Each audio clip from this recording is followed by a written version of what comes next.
میں نے جوائن کیا جی۔ السلام علیکم مولانا طارق جمیل صاحب۔ جی وعلیکم السلام ورحمۃ اللہ وبرکاتہ۔ جی السلام علیکم مولوی صاحب۔ جی وعلیکم السلام ورحمۃ اللہ وبرکاتہ۔ مولانا صاحب، پوری قوم جی دیکھ رہی ہے یہ ٹرانسمیشن، اور پوری دنیا میں، اور سب انتظار کر رہے ہیں کہ سب اکٹھے ہو کے میں نے ایک بھی ایک ساتھ، گھنٹہ دیکھی ہے۔ جی جی، سب اکٹھے ہو کے، متحد ہو کے، یکجا ہو کے، ایک ساتھ مل کے اللہ کے حضور دعا کریں۔ خاص ہے کہ یہ بھی فرمائیں کہ احتیاط کیسے کرنی ہے، اس کے حوالے سے آپ کا کہا ہوا پوری قوم بہت دل سے سنے گی اور مانے گی بھی۔ جی بسم اللہ الرحمن الرحیم، والصلاة والسلام علی رسولہ الکریم وعلی آلہ واصحابہ اجمعین۔ جہاں تک احتیاطی تدابیر کا تعلق ہے، وہ تو بہت زیادہ ڈسکس ہو چکی ہیں، اور بہت زیادہ اس کو میڈیا نے بھی ماشاءاللہ اس کو ابھارا ہے، اس کو نکھارا ہے، اور اپنے اپنی جگہ پر ہر جگہ اس پر بحث ہو رہی ہے۔ یہ ہے، میں ایک چھوٹی سی حکایت سناتا ہوں۔ ہارون رشید کا والد تھا مہدی بن ابو جعفر منصور۔ اس کے زمانے میں قحط آ گیا اور لوگ بھوکے مرنے لگے، کتے بلیاں بھی کھانے لگے۔ تو مہدی رات کو لیٹا ہوا تھا، تو ایک خادم اسے دبا رہا تھا، تو اس نے اپنے خادم سے کہا کہ کوئی کہانی سناؤ، میں بہت دکھی ہوں رعایا کے لیے۔ اس نے کہا امیر المومنین، ایک لومڑی جا رہی تھی سفر پہ، تو بیٹے کو لے گئی شیر کے پاس کہ تو بادشاہ ہے، اس کو اپنے پاس رکھ لے امانت۔ اس نے کہا ٹھیک۔ اس نے اس کو اپنے کندھوں پہ بٹھا لیا اور لیے پھرتا تھا۔ ایک دن عقاب کی نظر پڑی تو اس نے جھپٹا مارا اور اٹھا کے لے گیا۔ لومڑی واپس آئی، اس نے آ کر کہا بادشاہ سلامت، میرا بچہ کا وہ تو عقاب لے گیا، کہ میں تو آپ کے حوالے کر کے گئی تھی۔ تو شیر نے کہا میری بہن، اگر وہ زمین کی جنگل کی آفت ہوتی تو میں لڑ کے دکھاتا، وہ آسمان کی آفت تھی، اس سے کون لڑ سکتا ہے؟ تو پھر اس نے کہا امیر المومنین، یہ قحط اگر زمین کی آفت ہوتی تو آپ لڑتے، تو اوپر سے آئی آفت ہے، اس سے بات کرو جو اوپر والا ہے، تو کام بن جائے گا۔ اس وقت کی ساری جو تھی ایگریکلچر، زراعت، وہ ساری بارش پر تھی، تو اس نے اسی سے ہی لوٹا مسلح منگوا کے وضو کیا، مسلح پہ کھڑا ہوا، سجدے میں سر رکھا، اور اتنا رویا کہ سارا مسلح بھیگ گیا۔ اور یہ یاد رہے کہ وہ 3 بر اعظم پر حکومت کر رہا تھا اس وقت مہدی۔ تو ابھی وہ مسلح سے اٹھا بھی نہ تھا کہ اللہ تعالیٰ نے بادل بھیجے اور پوری عباسی سلطنت میں بارش ہو گئی۔ میں معذرت کے ساتھ، اختلاف رائے تو ہر آدمی کو حق ہے، ہم جو ایک لفظ استعمال کر لیں لڑنا ہے، یہ آسمانی آفت ہے، اس سے لڑنا نہیں ہے، اس کا علاج کر کے اللہ کو عاجزی دکھانی ہے اور اپنا سر سجدے میں رکھ کے رونا ہے۔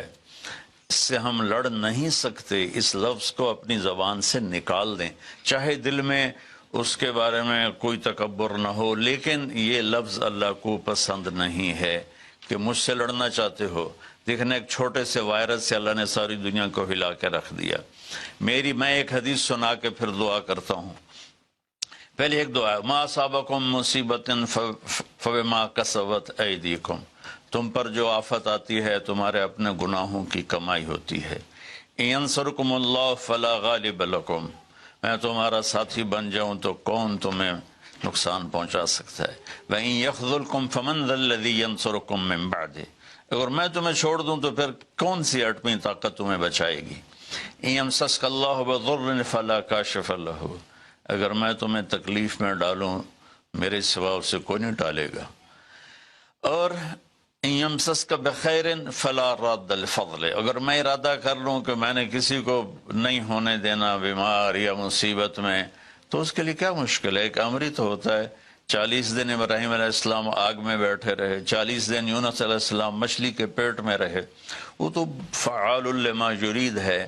تو ہم یہ جو ظاہری اسباب اختیار کر رہے ہیں ان کو بھی پوری طرح اختیار کرنا ہے، ساری احتیاط کرنی ہے۔ اگر مسجدوں میں جانے سے یہ بیماری پھیلتی ہے تو پھر اس سے بھی اپنے آپ کو روکنا ہے کہ جان کی حفاظت بھی ہمارے دین کا حصہ ہے۔ ایک دفعہ بارش ہو گئی، حضرت بلال نے اذان دی تو آپ نے کہا صلو فی رحالکم، اب اگر بلال اعلان کرو اپنے اپنے گھروں میں نماز پڑھیں، مسجد میں مت آئیں۔ حالانکہ مسجد میں آنے سے کپڑے گیلے ہونے تھے یا کیچڑ، جان کا خوف تو نہیں تھا، لیکن میرے نبی نے اپنی امت پر محبت اور شفقت کا ایسا سایہ رکھا ہے کہ آپ نے ان کو کیچڑ سے بچایا، بارش سے بچایا۔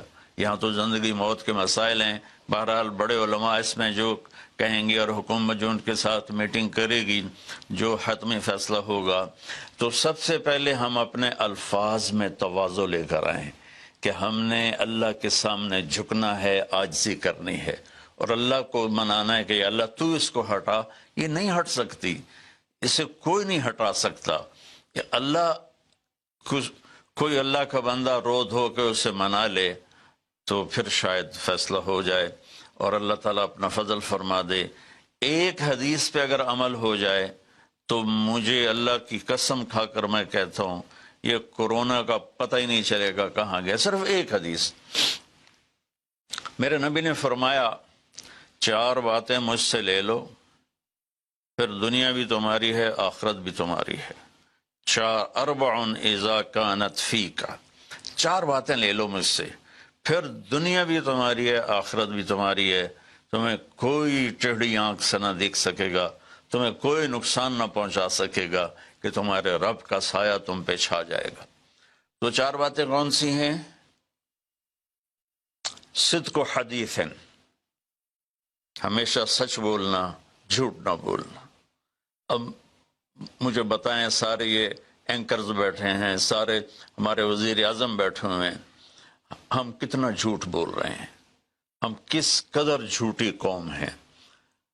ہم اس جھوٹ کے ساتھ اللہ کی بارگاہ میں کوئی مقام نہیں لے سکتے۔ تو میرے نبی نے پہلی بات فرمائی صدق و حدیث، سچ بولنا۔ دوسری بات فرمایا حفظ و امانت، کبھی کسی کو دھوکہ نہ دینا۔ یہ میرے نبی نے فرمایا میرا امتی ہر گناہ کر سکتا ہے، 2 کبھی نہیں کرے گا، ایک جھوٹ کبھی نہیں بولے گا، ایک دھوکہ کبھی نہیں دے گا۔ تو وزیر اعظم صاحب آپ اکیلے ہیں، دیانتدار ہیں، اللہ سے رونے دھونے والے ہیں، مانگنے والے ہیں، لیکن 22 کروڑ لوگوں میں سچے کتنے ہیں؟ 22 کروڑ لوگوں میں دیانتدار کتنے ہیں؟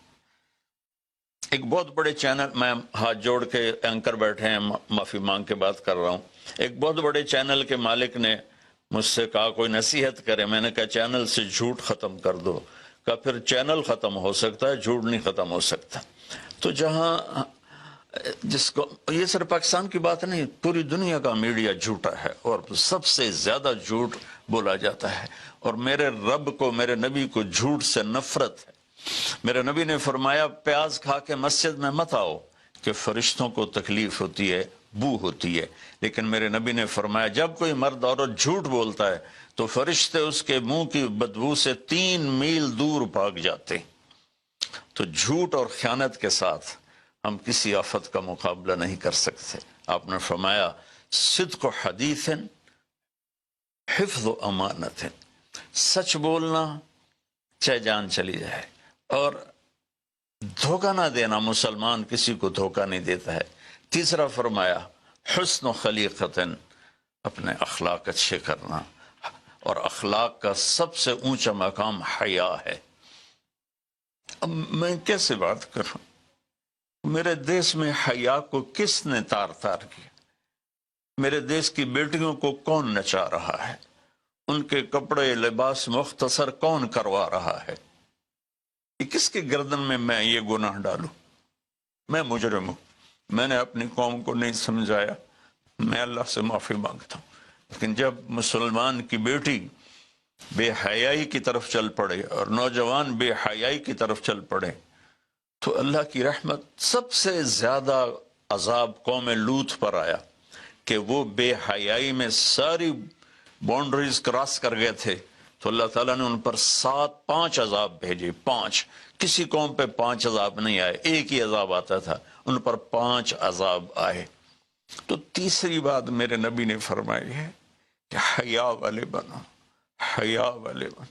کہ میری نسل ہے، مجھ سے خان صاحب نے بات کی تھی پہلی دفعہ کہ میں چاہتا ہوں کہ میری یوتھ اللہ کے نبی کے ساتھ جڑے، چونکہ جو ہمارے کالج ہیں، ہماری یونیورسٹیز ہیں، ہمارے خاص طور پر جو یہ پرائیویٹ سکولز ہیں، یہ امت کو، نوجوانوں کو اللہ رسول سے کاٹ رہے ہیں.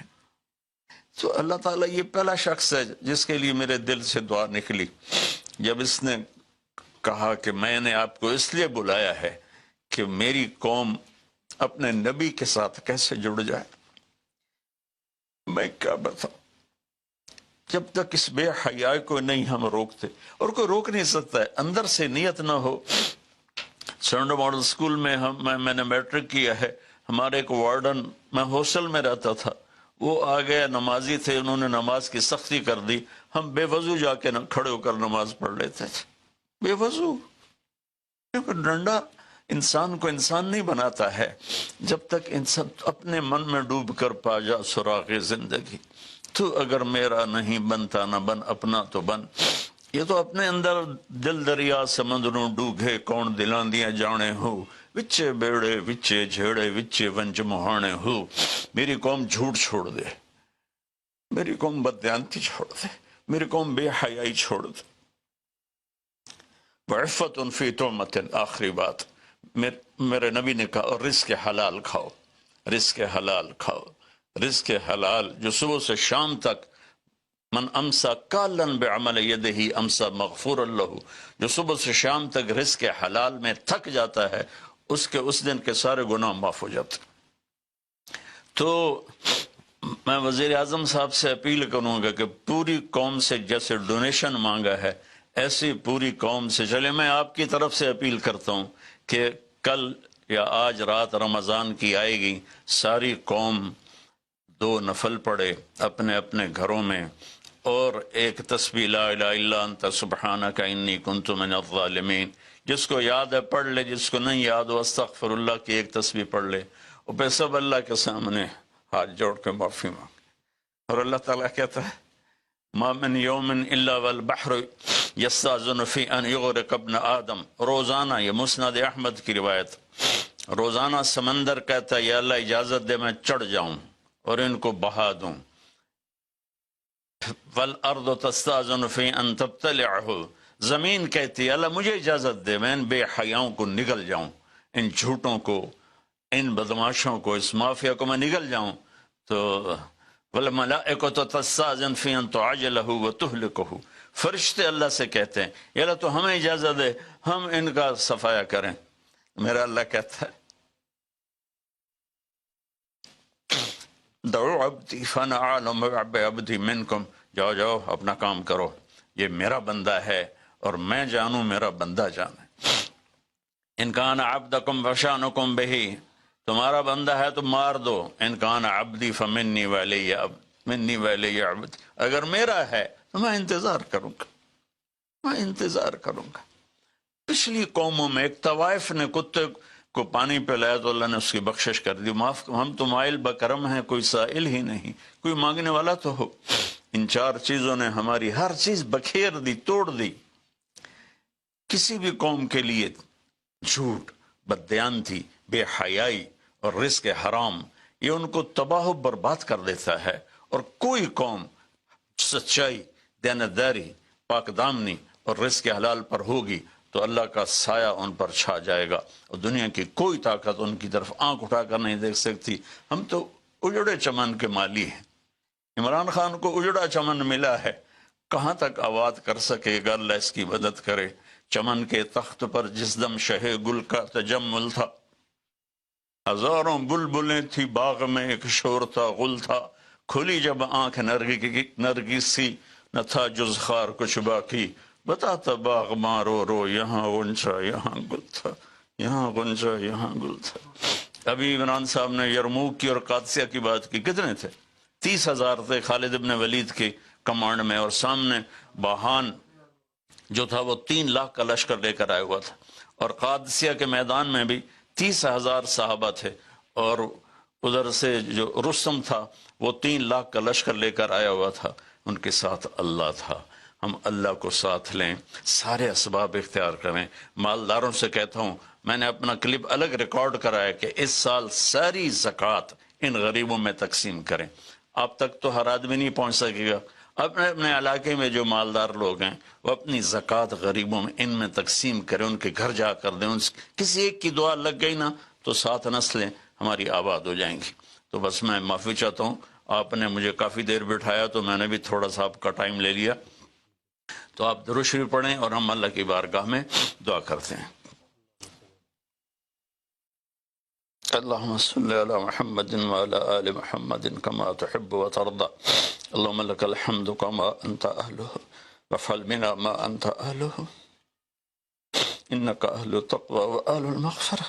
اے میرے رب، ہمیں تسلیم، تو ہم سے ناراض ہو گیا، تو نے سمجھایا ہم کوئی نہ سمجھ، تو ہمیں بلاتا رہا، ہم نے پیچھے مڑ کے نہیں دیکھا، تو نے ہمیں حرام سے روکا، ہم نے ہر حرام کو اپنا کاروبار بنایا، تو نے بے حیائی سے روکا، ہماری نسل نے کپڑے اتار دیے، تو نے رزق حلال کا کہا، ہمارے تاجر سود میں ڈوب گئے، دھوکے میں ڈوب گئے، طاقتور ظالم بن گیا، مظلوم کی فریادیں صرف تیرے تک تو آتی تھی، ہماری تو عدالتیں ظالم ہیں یا اللہ، ہماری تو عدالتیں ظالم، ہمارا قانون ظالم ہے، ہم سارے ظالم ہیں، غریب بھی، امیر بھی، مرد بھی، عورت۔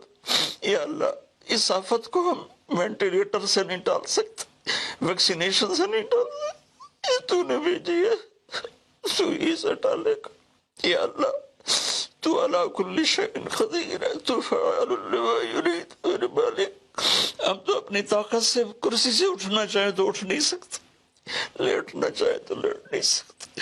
یا اللہ، زندگی موت تیرے ہاتھ میں، عزت ذلت تیرے ہاتھ میں، تو ہواؤں کا مالک، تو پانیوں کا مالک، تو سمندروں کا مالک۔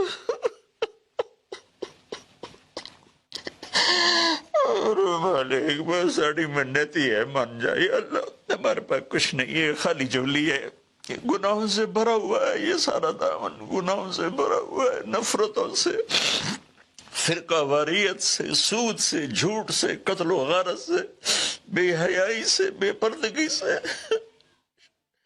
ہر بلاغ ہمارے دم، لیکن میرے مولا، میرے مالک، رب تو تو ہی ہے نا یا اللہ، ہم تو تجھے ہی مانتے ہیں میرے مولا، لا الہ الا اللہ کا ہم اقرار کرتے ہیں، یہ تجھے سب سے زیادہ پسند، محمد رسول اللہ کا اقرار کرتے ہیں جو تمہیں سب سے زیادہ پسند۔ آئی ہمارے پاس بہت سی نافرمانی ہے میرے مولا، ہم پیسے کے غلام بن گئے، شہرت کے غلام بن گئے،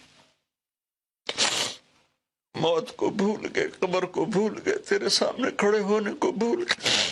اس بڑی آفت میں ہم قصوروار ہیں، ہم اس سے نہیں لڑ سکتے یا اللہ، ہم تو معمولی سے بخار سے نہیں لڑ سکتے، یہ تو بہت بڑی آفت ہے میرے اللہ، تو دور کر دے یا اللہ، تیری منتیں دور کر دے یا اللہ، تیری منتیں دور کر دے میرے مولا، میرے مولا، دور کر دے میرے مالک، اپنے حبیب کے آنسوں کے تحفے یا اللہ، وہ احد میں تو ٹوٹے دانتوں کے تحفے میرے مولا، اپنے محبوب کے صدقے ہماری مصیبت ہٹا دے یا اللہ، ہمارے پاس کچھ نہیں ہے، نہ دوا ہے، نہ ہسپتال ہے، نہ ڈاکٹر ہے، کچھ بھی نہیں ہے، صرف تو ہے۔ آ جا یار، آ جا، تو لا مکان ولا زمان ہے، تو آنے جانے سے پاک ہے، یہ ہماری احمقانہ فریاد ہے، آ جا میرے مولا، ہر تمنا دل سے رخصت ہو گئی، اب تو آ جا، اب تو خلوت ہو گئی، ساری دنیا ہی سے وحشت ہو گئی، اب تو آ جا، اب تو خلوت ہو گئی یا اللہ، تیرے آنے سے کام بنے گا، اسے ہٹا دے سب، اور یا اللہ، جن چیزوں سے تو ناراض ہوتا ہے مجھ سے توبہ کرتے ہیں، ہم اس سے توبہ کرتے ہیں، ہم اس سے توبہ کرتے ہیں، ہم اس سے توبہ، میں 22 کروڑ عوام کی طرف سے تیری بارگاہ میں توبہ کرتا ہوں، انہوں نے مجھے اپنا نمائندہ بنایا، میں تیرا حقیر گنہگار بند، یا اللہ میرے ساتھ بے شمار لوگ رو رہے ہوں گے، میں تو ٹی وی پہ نظر آ رہا ہوں، شاید ریاکاری ہو، لیکن جو بچیاں بچے بوڑھے جوان گھروں میں بیٹھے رو رہے ہیں، یا اللہ ان کے آنسو تو پاکیز ہیں اور آنسو تجھے بڑے پسند، میرے مولا فقیروں کی تو فیل، غریبوں کی تو، بوڑھوں کی تو فیل، اپنے ان نیک بندوں کی تو فیل جو راتوں کو تجھے یاد کرتے ہیں، جن کے دامن گناہوں سے صاف ہے، ایسے بندوں سے ہمارا دیس بھرا ہوا ہے، خالی نہیں ہے یا اللہ، لیکن اکثر تو ہم نافرمان ہیں، یا اللہ تو ہمیں معاف کر کے اس آفت کو ٹال دے، اس کا علاج ہمیں دے دے، یا اپنے غیب سے اس کو ہٹا دے، تو ہر چیز پر قادر ہے، تو حکومت کی مدد فرما، یا اللہ تو جتنے بھی اس کے لیے کوشش کر رہے ہیں ان سب کی مدد فرما، اور یا اللہ ان ڈاکٹروں کو جزائے خیر عطا فرما جو زندگی موت کی جنگ لڑ رہے ہیں، یا اللہ تو ان ڈاکٹروں کو جزائے خیر عطا فرما، یا اللہ جو اس میں مر رہے ہیں وہ سب شہید ہیں، ان کے درجے بلند فرما، جو مریض ہو گئے ان کو صحت کاملہ عطا فرما، یا اللہ ہم لاک ڈاؤن کرے تو ایک ایک کمرے میں 10 آدمی بیٹھے ہیں، لاک ڈاؤن کا کیا فائدہ، یا اللہ یہ تو ہی دور کرے گا اس آفت کو، یہ لاک ڈاؤن سے نہیں جائے گی، یہ صرف فضل سے جائے گی، اللہ میرے مولا جیسے چھوٹا بچہ روتے روتے ماں سے کہتا اماں ہن میں تھک پیا رو رو کے، ہن تو میری گل مان جا میرے مالک، میرے اللہ میں رو رو کے تیرے سامنے تھک گئے، مان جا یا اللہ، ہمارے پاس تو کچھ نہیں، اپنے حبیب کے طفیل، ان کے صحابہ کے طفیل، ان کی اولاد جن کے کربلا میں سر کٹے اور نیزوں پہ چڑھ گئے، سب سے چھوٹے معصوم عبداللہ کے طفیل، یا اللہ پوری دنیا سے اس آفت کو ہٹا دے، تیرا نبی رحمت للعالمین تھا، رحمت للمسلمین نہیں تھا، میں یا اللہ انہی کی طفیل دعا کرتا ہوں کہ غیر مسلموں کو بھی اس سے نجات عطا فرما، وہ بھی تیرے بندے ہیں، تو نے انہیں بنایا ہے، انہوں نے تجھے نہیں پہچانا تھا، ان کا قصور ہے پر تیرے بندے ہیں، تجھے ان سے بھی پیار ہے، یا اللہ پوری دنیا کے 6-7 بر اعظم میں جہاں جہاں یہ وبا اپنے پنجے گاڑ چکی ہے، یا اللہ تو ان کو سب کو، اور خاص طور پر امت مسلمہ اور خاص طور پر حرمین شریفین، یا اللہ اس دفعہ حج بھی نہیں ہوگا حرم میں، یا اللہ جگہ نہیں ملتی تھی روزانہ، آج صرف وہ کام کرنے والے تراویح پڑھے وہ بھی آدھی پڑھے، یا اللہ میرے والد، میرے اللہ جیسے بچہ ماں سے ضد کرتا ہے اماں کر دے، اماں دے دے، آخر وہ کہتی ہے اچھا میرا سر نہ کھا لے جا، اللہ ہم تیری بارگاہ میں یا اللہ درخواست کرتے ہیں، منت کرتے ہیں، ہماری منت عمل کوئی نہیں ہے، خالی ہے تیری قسم، خالی ہے تیرے سامنے ہماری تیری بارگاہ میں التجا ہے، جتنے بھی لوگ جس ٹائپ کے جس مسلک کے اس آفت کے لیے محنت کر رہے ہیں، کوشش کر رہے ہیں، دعائیں مانگ رہے ہیں، مال خرچ کر رہے ہیں، تدبیریں بنا رہے ہیں، ان سب کو اپنے خزانوں سے جزائے خیر عطا فرما، اور جو مر گئے ہیں انہیں شہادت کا درجہ عطا فرما، اور ہم باقی ہیں ہم سب کی حفاظت فرما، اس دیس کی حفاظت فرما، اس کو سچائی سے منور فرما، اس کو یا اللہ دیانتداری سے خوبصورت بنا، اسے حیا اور پاک دامنی کے ساتھ گلشن بنا، اسے رزق حلال کے ساتھ جنت کا راستہ بنا، اور جو ہمارے چلے گئے ان کے درجے بلند فرما، یا اللہ امت کے ہر طبقے کو میرے مولا، ہر طبقے کو میرے آقا اپنی نظر محبت عطا فرما، اور نظر غضب کو ہم سے واپس لے لے، اور جتنے مریض بن چکے ہیں ان کو شفا عطا فرما، ان کو صحت عطا فرما، صلی اللہ، اور جن لوگوں نے ابھی پیسے دیے ہیں ان سب کو اپنے خزانوں سے جزائے خیر عطا فرما، اور جتنے شرکائے مجلس تھے وزیر اعظم سمیت جتنے بھی شرکائے مجلس نے اس میں احساس پروگرام میں حصہ لیا، ان سب کو، ان کی اولادوں کو دنیا اور آخرت کی ہر خیر نصیب فرما، ہر شر سے بچا، وصلی اللہ تعالی النبی الکریم وعلی آلہ وصحبہ اجمعین برحمتک یا ارحم الراحمین۔ بہت بہت شکریہ مولانا طارق جمیل صاحب،